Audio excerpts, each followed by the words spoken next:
Welcome to Running Start Advising 101. This is a general overview of how does a student go about choosing which classes are right for them during their time as a Running Start student. Questions can be emailed after the presentation. We have two Running Start advisors. Jane Berry can be reached at jane.berry@bellevuecollege.edu. And Erica Walker can be reached at erica.walker@bellevuecollege.edu. And we will provide this information again at the end of the presentation. So making your education plan. Why make a plan?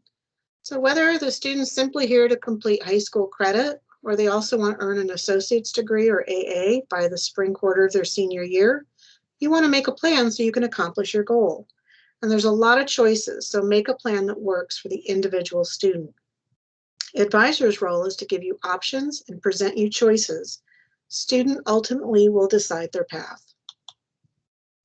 The goal is to graduate high school. So the majority of the Running Start population are planning on graduating from their public high school that they are enrolled in, and they must comply with all the high school graduation requirements for that high school or school district. So this could include things like they need 2 more English credits, a fine art, a civics, etc., whatever it may be. The student's role is to know all of the students' remaining high school graduation requirements. Don't wait to meet with your advisor before every quarter to know this information. You should know everything now until the time that you graduate. And refer to the course equivalency sheet provided by your high school or school district to confirm which classes at Bellevue College will earn you high school credit. For example, if you still need a U.S. history or civics credit, they need to be very specific in listing which classes at Bellevue College will count if you take it, and it will receive credit back at your high school. We can't flag you if you end up taking the wrong class. So the student's role is to know this information or contact their high school counselor for clarification. Often the course equivalency sheet can be found on the student's high school website. Tracking your high school graduation requirements. So often we were meeting with students that really had no clue what they still had left for high school graduation, or they were a little bit foggy what they still needed. They weren't sure exactly which classes counted. So we created a tracking sheet that can be used, and this document was sent to all the students actually a few times. So if you can't find your document, we'd be happy to resend it. But it kind of just outlines the typical high school requirements, and it gives the student an opportunity to list, well, what did they finish? If they still need to complete it, they can jot down exactly what classes will count for that specific category. And so that's highly encouraged the students kind of get themselves organized so they don't end up taking the wrong class. The next 2 slides is just an example of one particular high school that does a really good job of just outlining exactly what counts for which category for high school requirements. So I'm not going to go over it in depth. It's just important to know that you need to find your high school and refer to specifically what your high school or school district indicates for you. So high school graduation for homeschool students. So the homeschool students are not following the high school requirements. And so they are normally planning on earning an associate's degree. And so if any of you have heard of House Bill 1758, it essentially students can earn the associate's degree, and at the time that they apply for their associate's degree, they'd need to also request a high school diploma earned through Bellevue College as well. And so homeschool students do not comply. If they do not complete their AA by spring quarter of their senior year, then they would continue at Bellevue College, not through Running Start, but self-paying to complete their degree. So House Bill 1758 is just listing that this is what it essentially indicates, that whether you're 16 or 66, if you don't have a high school diploma, Washington State allows you to earn your high school diploma. If you complete the associate's degree at the time you apply for your associate's degree, you can also request the high school state-issued diploma through that same institution. College academic distribution requirements, or CADRs. Many of you may or may not know this terminology, CADRs.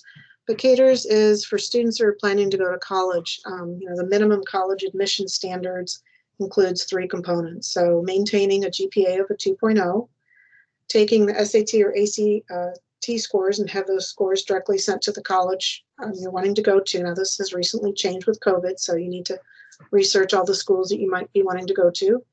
And then completing the college academic distribution requirements. So in high schools kind of require students to have certain classes, they're following this same path. And this is to indicate that if a student is homeschool and earning their high school diploma through their associate's degree, you shouldn't just be kind of waiving this requirement. You need to be mapping that out in your plan as well. You could just Google CADRS to find the same information, but CADRS in just a search engine, you should be able to find the same information. Options for Running Start student. So students do have a lot of choices. Maybe the student simply wants to complete their high school credits and kind of explore different classes that they think they might be interested in. Possibly maybe college isn't their path after high school. But the students often are wanting to earn the associate's degree at the same time that they're completing their high school diploma. And then another option is just being major ready. So they're still finishing their high school requirements, but they're getting maybe a lot of math and science knocked out of the way, which kind of prevents them from taking necessary classes for the associate's degree, but they're getting as many prerequisites out of the way for the path that they're trying to pursue at the college that they hope to get into. So earning an associate's degree may or may not be the student's goal. My purpose is to share options and information for the students to consider in making their choices and their plan. So the associate's degree, many students, are wanting that path. And so there's two types of associate's degree Bellevue College offers. The transfer program associate's degree is the one that the students would want to be pursuing if they do plan to go off to a four-year school after high school. There are professional and technical program degrees and certificates, which work better for students just wanting to enter the workforce with the education and skills required. So with that in mind, just earning the transfer associate's degree, the one we're going to talk about today, because there's a variety of them, but the most common, most flexible is the Associates in Arts and Science Direct Transfer Agreement. And so we're not going to review the other ones at this time. We're strictly going to talk about the arts and science. So using your BC credits after high school. So applying to a four-year school, if a student does plan to earn a direct transfer associate's degree, it does not mean that they will apply as a transfer student. So once they graduate from high school and apply to colleges, they are applying as a freshman. So a student who graduates high school in June and plans to go into college right after will still apply as a freshman. And the direct transfer agreement is if you earn that degree and go to a Washington State public college or university, that school will accept all the credits. But with that being said, the college may take all of your credits, but the student may not have taken the necessary prerequisites for the specific degree that they want to pursue. So it might be great that they accept them all, but maybe you're still missing key components of something if you're trying to get into political science or business school or psychology or whatever. You have to keep that in mind. What classes will transfer to the college I plan to go to in the future? That is determined by the receiving school. And so many colleges, they do publish a transfer equivalency guide on their website. And even if you are a few credits short of earning an associate's degree, often schools will allow you to transfer many of those classes. It could depend on the degree that you plan to study as to which classes they will accept. The student's role is to, if the student's goal is to go to a four-year college or university, each school has a different guideline and rule. So students will need to do their own research. This is especially true if the student is considering any school outside of Washington State. Students should begin the research considering some of the points below and what colleges and universities they may want to attend. So are they wanting to go to a really big school or smaller campus? What majors or programs does that school offer? Reviewing the courses needed for the degree, planning to earn at the college you hope to be accepted into after high school. And think about the associate's degree, whether that's the goal or to be major ready. The Associate in Arts and Science Direct Transfer Agreement is pretty much self-explanatory, but I will review some of the key things that sometimes are commonly overlooked or missed or confused. But it's 90 credits broken into different categories. And so written communication tells you exactly what the 10 credits come from. The quantitative or math is only requires 5 credit. So you don't necessarily want to be doing the bare minimum. Many of you that are going off to college, you'll want to have more than just one math class under your belt, because your opportunity is to make your transcript as impressive as you can. So when you apply to the colleges, you are kind of a desirable candidate to be chosen to go to the school that you're hoping to get into. So when you're looking at the humanities and social science, natural science, it says 15 credits with 3 different categories. So, you can take 3 communication studies classes, but they're not all going to be in the same distribution. So 3 different subjects for humanities, 3 different subjects for social science, and natural science is 16 credits. 1 has to be a natural science lab. This is just kind of a continuation of that same page, which all students have received a copy of this, so we could send it out again if you can't find it, but we have sent this actually a couple different times since August, so look for your copy. But under electives, it's really flexible because it allows 30 credits of elective credits that can be the same subject. So maybe you're going to study political science. You can have 4 or 5 classes that are all political science and they all count as electives. And that's how you can make your degree kind of geared towards what you might be interested in. And within the 90 credits, the student does need to be sure that they take a diversity requirement. So as long as one of the classes within their 90 is also considered a diversity, it's the only time you can take a class where it will count in 2 categories. So for example, on the back side of this document, at the bottom of the page is the list of classes that are considered diversity requirements. And I'm not going to go over them in detail other than, the blow up of this is your goal should be in planning your classes, making sure that you don't forget this. If you complete 90 credits and not one of them is a diversity requirement, you're not going to get your degree. So as an example, if you picked Communications 250, that could count as the distribution if you hadn't fulfilled it for humanities, and it would get a check mark for your diversity requirement completed. So important notes, it does take 90 credits of the right category of credits to earn the degree. You need a minimum of 2.0. Course cannot be credited towards more than one distribution or skill area. Be sure that a diversity requirement course is taken. And universities may have other specific admission requirements in order for those to transfer. So kind of be doing as much research as you can. Using your education to plan your transfer degree. So how do you finish in 2 years' time? So in order to kind of graduate high school and also earn an associate's at the same time, you can do it if you plan accordingly, but you first want to kind of document what classes do you still need to earn for high school credit. Be sure and keep in mind that you need to be in at least 15 credits for 6 quarters. One of those quarters will be at 16 credits due to the lab requirement. Math at 100 level must be taken in order to earn an AA and get your math assessment done sooner than later. You will not earn an AA if you only complete 88 or 89 credits. So, be sure that you're mapping out a plan and you finish those 90 credits in the right area by the time that you leave the Running Start program, if that is your goal. So begin your list of classes you have to complete for high school purpose. What category in the associate degree does that fulfill? And then you can kind of finish what else do you need for your AA and what classes might be best based on what you want to pursue down the line. So I'm a visual person. I kind of create a spreadsheet where I just map out what does it require. So written communication, think of each box as a 5 credit class. You've got quantitative just needs 5 credits, but of course you would want to take more than the bare minimum. And then your natural science, one of them has to be a lab. And so what you would do first is, what do you need for high school purposes? So this is an example only. This particular student needed these to finish high school purposes.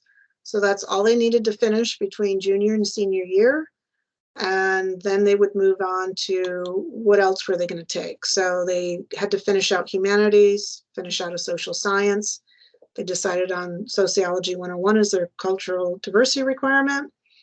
And they still have time to kind of decide their electives because maybe they just finished their first quarter as a junior and they're just kind of beginning the planning stages. So as they kind of move through the next couple quarters, they can make better choices on what might be a good path for these additional classes.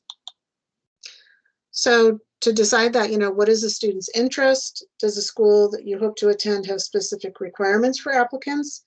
A difference between earning a full associate's degree versus being major ready. Maybe you don't want to really work on the associate's degree, but you just want to take a ton of as much chemistry and math as you possibly can because your hope is to be a doctor down the road, and you would rather use this opportunity to get a ton of math and science under your belt. So choose classes to make your transcript as impressive as you can to remain competitive. Don't complete all your high school credits in your junior year. Take as much math as you can, including math in your senior year. Try to complete all of your high school required classes by the end of fall quarter of your senior year if possible. Winter quarter is okay too, but just avoid taking classes needed for high school graduation in your final quarter. It's very stressful if you don't get into the class or you have to withdraw for some unusual reason. That's just our advice. The dreaded four-letter word for some, not all of you, but some of you, is math. So, you can't finish an associate's degree with at least having one level class at 100 level math or higher. So if you just keep delaying and putting it off, you need to have proper math placement. If you get the math placement done and a year goes by and you haven't taken a math class, that score expires. The other thing that happens is a lot of times brand new students are using high school transcripts for math placement, and you're doing the admissions process in your sophomore year. So if you sent in a high school transcript before June when you were a sophomore, the placement center was actually using your freshman level math for placement. And so if you didn't have that updated, you possibly aren't at the correct math placement. So get your math placement updated or make sure it's accurate if you're not currently in a math class. You don't need to update it if you're currently in a math class. Just a reminder too that anything below 100 level is not funded by Running Start, and the student will be charged the tuition for that class.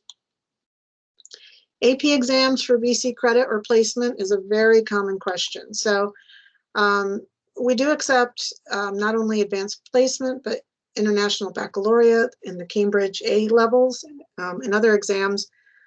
You can use this credit for your degree and or for placement into advanced classes. So if you are not planning to earn a degree or certificate from Bellevue College, you do not need to transfer your credit. So in general, we only transfer the courses you need for your degree, and you can meet with an academic advisor while you wait for your credits to transfer. Advisors can give an unofficial review to help you plan your classes. The evaluations office will make the final decision. So how do you submit? So there are two different things that you need to comply with based on what you want to use your AP scores for. So if you're just using your AP scores for placement purposes, it's you just can use an unofficial copy of your AP scores and you submit it to the clear prerequisite requirement that's on the website and follow those directions. So you can type clear prerequisites in the search box of the BC website to locate the above link. And then if you're wanting to earn college credit, there's a different set of instructions. You want to follow them carefully, but it does require an official copy of your AP scores, and it's going to tell you exactly what you need to do, when you need to do it on the website. So it's important that you follow those instructions very clearly. You can type AP in the search box of the BC website to locate the link as well, but that also requires requesting the award non-traditional credit. So if you have any questions, we're not going to go into huge details. Sometimes the placement center changes how they want things done. So if you're unclear, just email us and we'd be happy to walk you through it. The degree audit. So this is a great tool that you have access to check your progress each quarter. So every quarter, students can simply go to the BC website. Upper right-hand corner is online services.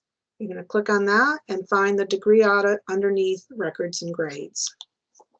So when you get there, you would be choosing that you're a student, obviously, and enter your student ID number and PIN, which all the students will know that information. As it uploads the student's information, it automatically will pre-fill to the most popular degree, which is the transfer degree. And if you wanted to choose a different degree and see how your classes apply to those degrees, you just use a little arrow to choose the drop-down menu for a different degree.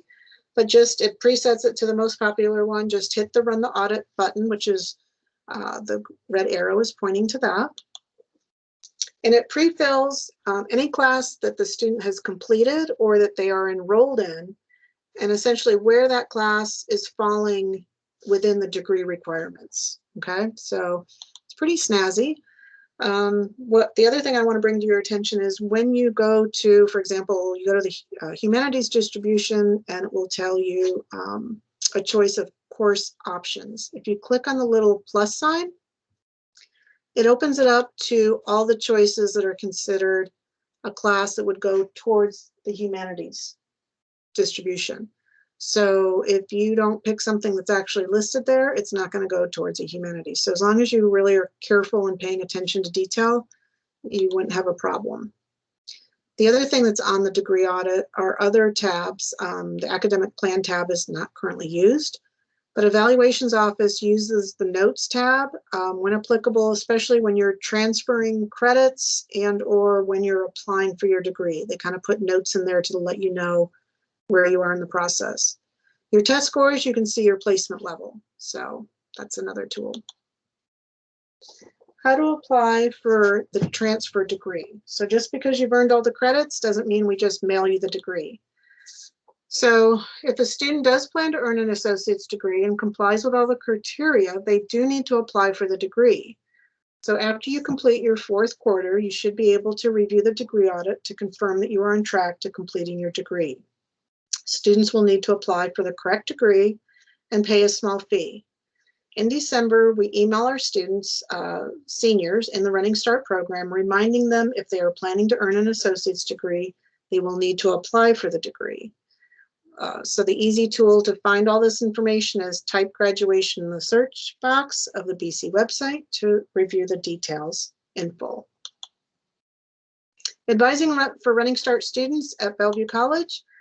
We do have 2 advisors specifically for the Running Start program, and we'd be happy to meet with you to plan a variety of things. It is important that, we are here for the currently enrolled students who have completed the admission steps, currently enrolled, and for the students who have met with their high school counselor and know all their remaining classes, have their course equivalency at their access, so that we can make our appointment as effective and productive as we can. So go to the Running Start section of the BC website, type in Running Start in the search box, and visit our website to get to our inside section of our website. On the right-hand panel under navigation is advising and educational planning, so click on that. And we want you to read through the information that's on that website at the time. We update this periodically, so we won't go into great detail other than just read it. And in order to make an appointment, you have to click on the link that says click here to schedule an appointment. The 2 different advisors have different dates and times on their calendar.